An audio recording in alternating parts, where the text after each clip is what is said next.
Jurus yang namanya kita nggak takut sama sakit, nggak takut sama penyakit, takutnya sama Allah Subhanahu wa Ta'ala. Kalau udah takutnya sama Allah, kena sakit, nyantai, ya berobat. Orang sakit kok kemudian alasan takdir, mas kamu kok nggak berobat, terima takdir. Salah. Orang sakit, takdirnya sakit, maka tugasnya berobat. Assalamualaikum warahmatullahi wabarakatuh. Berjumpa kembali dengan channel Nasihat Islam. Semoga apa yang disajikan bermanfaat bagi kehidupan kita dunia dan akhirat. Jangan lupa bersyukur alhamdulillahirrabbilalamin dan membaca sholawat Allahumma sholli ala Muhammad wa ala ali Muhammad. Selamat menyimak, semoga bermanfaat. Bismillahirrahmanirrahim. Alhamdulillahirabbil alamin. Allahumma sholli wa sallim ala sayyidina Muhammadin miftahi babi rahmatillah adada ma fi ilmillah. Salatan wa salaman daimaini bidawami mulkillah wa ala alihi wa sahbihi. Allahumma salli ala sayyidina Muhammadin salatan taftahu biha lana futuhal arifin wa tufaqihuna biha fid din wa ala alihi wa sahbihi. Allahumma salli ala sayyidina Muhammadin tibbil qulubi wa dawaiha wa afiyatil abdani wa shifaiha wa nuril absari wa diyaiha wa ala alihi wa sahbihi wa sallim. Assalamualaikum warahmatullahi wabarakatuh. Jurus yang namanya kita nggak takut sama sakit, nggak takut sama penyakit, takutnya sama Allah Subhanahu wa Ta'ala. Kalau udah takutnya sama Allah, kena sakit, nyantai, ya berobat. Orang sakit kok kemudian alasan takdir, mas kamu kok nggak berobat, terima takdir. Salah. Orang sakit, takdirnya sakit, maka tugasnya berobat. Berobat kemana? Ahlinya. Mungkin ada dengan dokter, mungkin ada dengan herbal, ya dengan herbal, mungkin ada dengan pijat, yang punya keahlian terserah dengan ahlinya. Tapi jangan lupa nggak ada yang lebih hebat dari mengobati penyakit, mencegah penyakit dan menyingkirkan penyakit ya dari Allah Subhanahu wa Ta'ala. Seringkali kita berobat tapi lupa sama yang ngobati. Obat tuh nggak bisa ngobati, dokter nggak bisa ngobati. Dulu waktu saya masih kecil, saya punya pembantu rumah tangga dulu. Sekarang nggak punya pembantu rumah tangga. Dulu masih kecil punya pembantu rumah tangga. Pembantu saya itu sakit. Oleh ibu dan ayah saya diajak ke dokter, ayo pergi ke dokter. Pembantu saya itu geleng-geleng kepala, nggak mau. Orang desa. Kemudian mengeluarkan satu pepatah yang lucu, yang saya kenang sampai sekarang. Nggak mau ke dokter, dokter didodok gemeter. Dokter didodok gemeter. Percuma nanti kamu ke rumah dokter jam 2 malam, dokter juga gemeter. Sama itu. Dokter juga sakit. Ini kata pembantu rumah tangga. Maksudnya apa begini? Maksudnya dokter nggak bisa nyembuhin.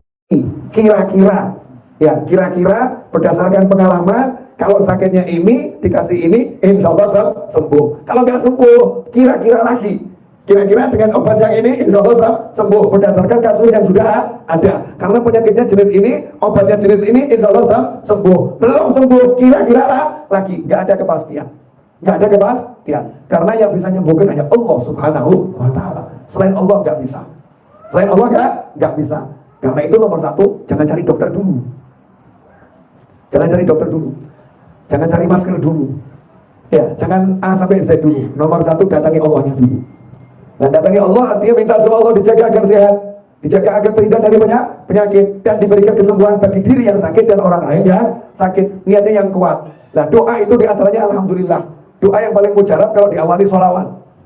Apalagi kalau sholawatnya udah mengandung doa untuk kesehatan. Wah, itu nikmatnya luar biasa. Alhamdulillah ulama udah ngajarin sholawat tibbil qulub.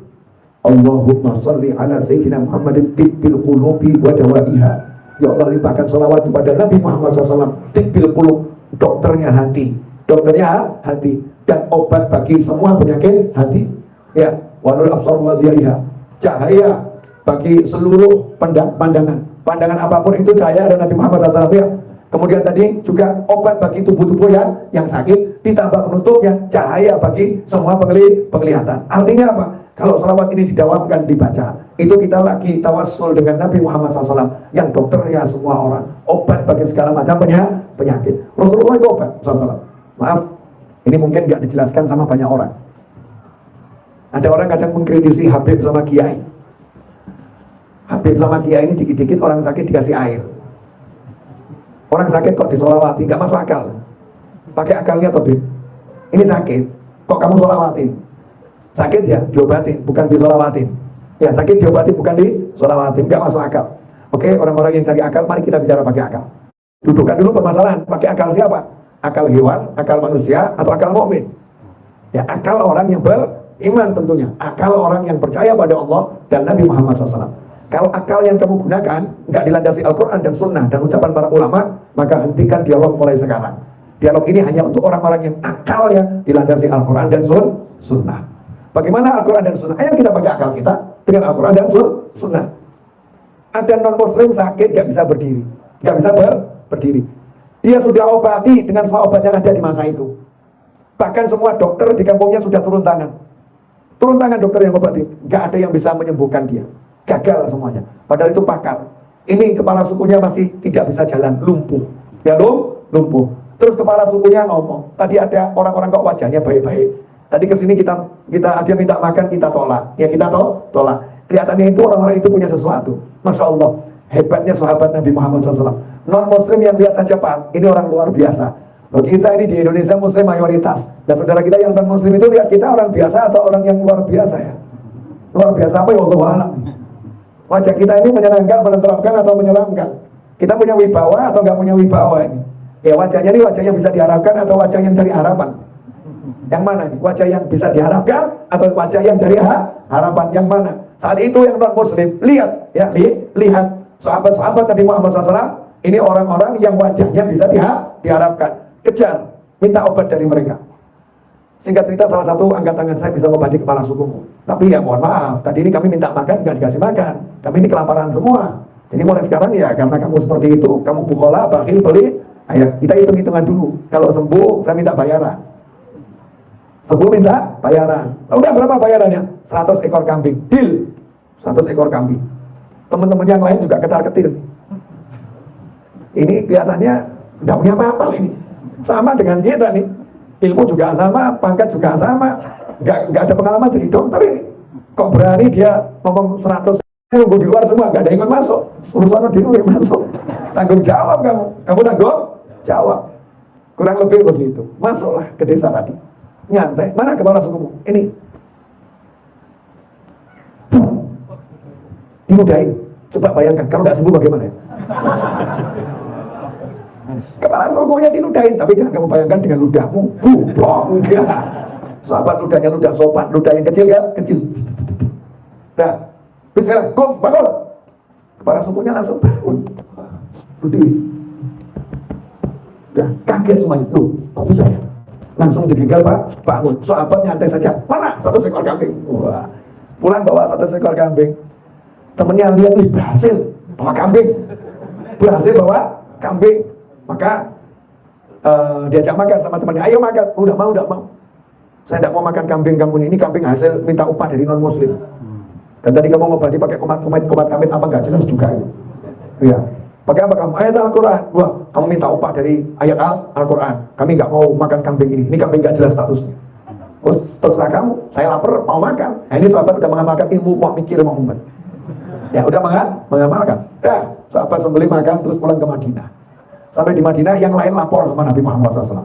Ya Rasulullah, tadi ada peristiwa begini. Rasul nanya, mana orangnya mana? Suruh sini. Dihadapkan ke semua orang tadi ya. Tadi kamu apakan tuh yang sakit? Saya bacakan Al-Fatihah, wahai Nabi Muhammad SAW. Saya jampi-jampi itu bahasa Jawa diangkat menjadi bahasa Indonesia. Bahasa Arabnya ruqyah. Ya makanya ruqyahnya sahabat itu nggak banyak apa aneh, santai. Selesai. Itu ruqyahnya sahabat. Nah, kalau kita ini kadang ya. Kita ini kadang. Jampi-jampinya orang-orang soleh itu nyantai saja, dilihat dan pulang sembuh. Ya jampi-jampinya nggak banyak aksi. Itu orang-orang soleh, sahabat, tapi itu orang-orang yang mulia. Nah, ikhwani rahimakumullah. Subhanallah, dijampi-jampi sembuh. Nabi nanya, "Lah kamu jampi-jampi pakai apa?" Al-Qur'an. Al-Qur'an yang mana? Surat Al-Fatihah ya Rasulullah. Surat Al-Fatihah.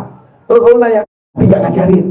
Nabi nggak ngajarin. Kamu kok tahu Al-Fatihah bisa untuk jampi? Senang Nabi Muhammad SAW. Karena udah umatnya yang cerdas. Ada sahabatnya yang cerdas. Ada sahabatnya yang ilham, dapat ilham dari Allah Subhanahu wa Ta'ala. Bukan sahabatnya dimarahin. Saya nggak ngajarin lu. Saya nggak pernah ngajarin. Al-Fatihah jampi-jampi saya nggak pernah ngajarin. Bid'ah ini. Saya nggak ngajarin, kamu ngarang-ngarang sendiri. Ya saya kan nggak ngajarin, kamu kok ngarang-ngarang sendiri. Emang kamu lebih hebat dari saya? Saya masih hidup loh dia. Mestinya kan tanya dulu. Kenapa kamu gak nanya dulu? Kenapa kamu ambil keputusan? Kenapa kamu ngarang-ngarang? Dah, walaupun pakai Al-Quran, tapi saya gak ngajarin. Ngawur kamu. Apa Rasul bilang begitu? Enggak, salah. Justru Rasul bersabda, dari mana ya? Kamu kok bisa tahu ini Jambi dengan senang. Untuk menunjukkan senangnya, Nabi kemudian nanya, iya, minta gitu, mana jatah saya? Kambingnya mana jatah saya? Dibahas sama ulama. Kenapa Nabi minta mana jatah saya? Satu, untuk meyakinkan yang lain itu betul-betul halal. Maka Nabi juga ikut makan. Yang kedua, ngajari umat. Ya kalau kamu berhasil, ingat gurumu. Itu apa yang ngajari gurumu? Paham? Paham tak? Yang di rumah paham? Ingat yang ngajari saya. Ya. Jadi kalau sukses ya baca sholawat, jangan lupa komisi 10%. Ya begitu, gurunya yang ngajari kok dilupakan. Dia ngajari, diingat. Nabi ngajarin. Dah, mana jatah saya? Ini bukan dengan obat, gak minum apa-apa. Bahkan ini non-muslim, gak iman sama Al-Quran, gak iman sama Al-Quran, gak iman sama Allah Ta'ala. Tapi yang obati beriman. Yang obati beriman. Maka kekuatannya yang beriman itu bisa ngaruh pada yang mukmin maupun yang tidak mukmin. Makanya sholawat tadi ini, ya gak minum obat. Tapi sholawat minta semuanya untuk semuanya, mukmin maupun non-mukmin, muslim maupun non-muslim yang sakit, biar sehat. Karena kalau tetangga kita sakit, mesti ada juga was-was. Kalau ketularan gimana? Nah, mungkin yang agak bakhil, wah nanti kalau ada pengumpulan dana untuk pengobatan gimana ya? Yang bakhil, betul kan ya? Tapi kalau kita ini, semuanya kita doakan sehat, sehat. Hidup berbangsa, bernegara kan juga enak. Bermasyarakat juga enak. Hidup dalam satu komplek juga enak. Kalau semuanya sehat. Maka baca sholawatnya tadi yang ada yang besar. Untuk semuanya, biar sehat. Sejenisnya orang sakit bisa sembuh karena yang menyembuhkan adalah Allah Subhanahu wa Ta'ala. Justru yang paling masuk akal adalah dengan doa. Itu yang paling masuk akal. Yang kedua, Al-Quran. Nabi Isa alaihissalam. Nabi Isa alaihissalam itu berarti nggak pakai obat.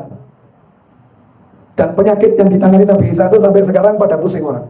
Penyakitnya judulnya kematian. Orang mati, yu'il mauta bi'iznillah. Orang mati, ya keluarganya pengen coba dihidupkan sebentar. Nabi Isa, ya mati cuma dipegang hidup. Enggak kebanyakan gaya. Enggak kemudian ambil listrik disetrum. Enggak. Ya, kalau di kedokteran kan, yang udah hampir mati disetrum dia. Biar hidup lagi gitu kan ya. Biar jantungnya berdetak lagi. Kan juga sama itu. Banyak aksi. Tapi kalau Nabi Isa enggak begitu. Pegang, sembuh, hidup lagi. Ia lumpuh, cuman dia elus-elus, bangun, hidup lagi. Ya kakinya hidup lagi, bisa jalan. Yang bisu dari lahir, tiba-tiba bisa ngomong. Tunanetra bisa melihat. Nabi Isa alaihissalam, biiznillah, dengan izin Allah Subhanahu wa Ta'ala. Nah kalau Nabi Isa seperti itu, bagaimana dengan Nabi Muhammad SAW? Rasulullah itu di dada beliau lah ditaruh Al-Quran. Kita kan nggak ditaruh Al-Quran di diri kita. Rasulullah di dadanya ditaruh Al-Quran. Lau anzalna hadzal Qur'ana ala jabalin la ra'aitahu khashi'an mutasaddian min khasyatillah. Katanya Allah Ta'ala, seandainya Al-Quran ini kami turunkan pada sebuah gunung, maka kamu pasti akan melihat gunung itu hancur lebur karena takut sama Allah. Jadi kalau Al-Quran turun di gunung, gunungnya hancur. Betul?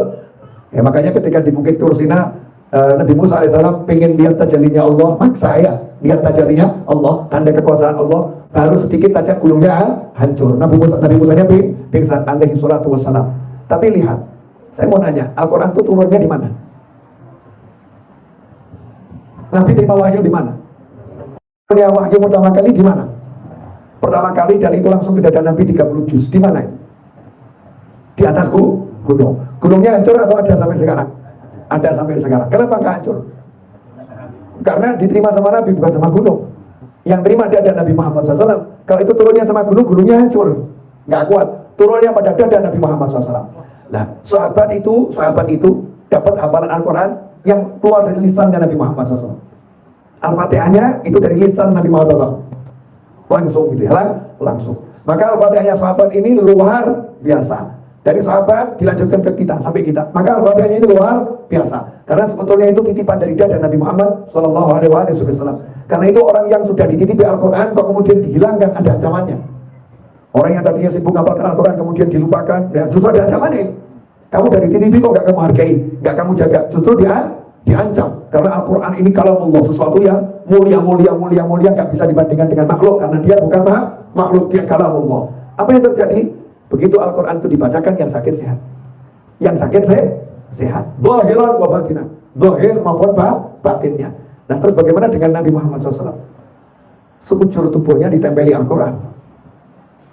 Yang langsung ya, yang langsung. Itu yang pertama. Yang kedua, Nabi Muhammad SAW ijma ulama Ahlus Sunnah wal Jamaah. Ulama manapun di jagat raya ini tidak ada ciptaan Allah yang lebih indah dari Nabi Muhammad SAW. Nggak ada. Di jagat raya ini tidak ada yang lebih kuat dari Nabi Muhammad SAW. Makhluk Allah yang paling kuat. Buktinya Isra Mi'raj nembus 7 lapis langit, ya kembali ke bumi, badannya utuh-utuh saja. Pesawat antariksa itu butuh lapis berapa itu? Nembus atmosfer, balik tinggal protolan kecil aja, itu kan ya? Pakai payung gitu, pakai terjun payung setelah itu. Karena melawan atmosfer hancur. Tapi setelah naik buruk, digambarkan naik buruk itu gak ada pelindungan, open, terbuka. Gak seperti mobil atau pesawat open gitu ya, gak masuk angin, gak terbakar, nyantai, 7 lapis lah, langit tembus, nyantai, berkecepatan seperti ya salahmu sendiri. Karena melanggar peraturan di tol kan maksimal 100 km gitu kan ya, kamu 170 km per jam. Coba buka jendela, telinga kita itu bisa pecah, sakit di telinga, suara angin yang luar biasa. Atau kamu buka sunroofnya itu, suaranya kenceng di telinga luar biasa. Lah bagaimana Nabi SAW kecepatan super tinggi, ya kok biasa-biasa saja? Kenapa? Manusia ini manusia yang paling kuat. Shallu ala Nabi. Manusia yang paling kuat, super kuat Nabi Muhammad SAW, paling kuat. Kemudian tidak ada ciptaan Allah yang lebih full manfaat dari Nabi Muhammad SAW. Nggak ada. Makanya kalau kita cek air ludah Nabi Muhammad SAW obat, bahkan air seni Nabi Muhammad SAW obat, darah Nabi Muhammad SAW obat, keringatnya Rasulullah obat, sentuhan tangannya obat. Sampai ada sahabat, ulama yang ngarang buku tentang sentuhan tangan Nabi Muhammad SAW. Jadi dengan sentuhan tangan itu banyak yang dapat rambutnya Nabi SAW, rambut jadi obat. Setelah rambut itu bisa dibagi-bagi sama sahabat, dikasih air diminumkan jadi obat. Makanya kalau ada orang nanya, ini apa sholawat tibil qulub? Nabi kok dibilang obatnya hati, penyembuh badan? Ya itu memang Nabi mau obatnya hati, Nabi mau penyembuh badan yang diberikan oleh Allah Subhanahu wa Ta'ala. Jelas semuanya? Oke, sedikit lagi. Saya juga udah ngomong kebanyakan 42 menit. Tadi tenggorokan gerok, suara nggak keluar, sekarang teriak-teriak. Betul? Geroknya masih ada atau hilang? Masih tapi nggak terasa. Betul kan ya? Karena saya nggak mau takut sama gerok. Tapi saya nggak mau sombong sama gerok. Pokoknya saya bilang sama gerok, jangan lama-lama. Jangan lama-lama, karena saya masih suka ngobrol, suka teriak. Dan kalau kamu lagi mampir, saya akan layani. Silakan mampir, silakan kamu aktivitas, tapi jangan ganggu aktivitasku. Jangan ganggu aktivitasku. Jadi saya nggak mau ngeluh, Rasulullah, gimana ini, enggak, kesian. Surah itu juga makhluk Allah. Makhluk, hargai dia, ajak bicara saja, ajak ngobrol, asik-asik. Tapi jangan kamu coba-coba minta penyakit. Nah, Nabi Muhammad SAW tubuhnya semua obat, dirinya semuanya obat. Zaman sekarang coba tanya sama dokter. Ini ayahnya Mas Riza ini kan dokter. Ya beliau dokter internis. Itu dan ahli senior. Dokter yang Anda temui, cek semua obat yang dikasih, baik bentuknya itu padat maupun cairan, pasti itu sumbernya, asalnya dari tumbuhan. Zat asalnya, kimianya dari tumbuhan. Dari sesuatu yang dalam bumi, zat asalnya dari dalam bumi. Zat asal itu diramu, jadinya obat. Setelah dengan hitungan-hitungan tertentu, kurang ini kasih ini, obatnya ini, kan begitu ya. Kelebihan ini kasih ini, biar seimbang lagi, obatnya ini. Nah untuk menambah, untuk mengurangi zat-zat yang diambil dari bumi. Nah kalau kamu percaya zat-zat di bumi ini bisa ngasih manfaat, sementara Nabi Muhammad SAW adalah makhluk zat yang paling manfaat. Makhluk zat yang paling manfaat. Apa masih perlu dijelaskan lagi kalau sekujur tubuh Nabi adalah obat? Nggak perlu dijelaskan. Makanya begitu kita sholawat pada Allah, mengingat-ingat pangkat Nabi yang obat, maka Allahnya senang. Kamu paham ya? Kalau Nabiku obat, ya udah, kamu tak sembuhkan, selesai.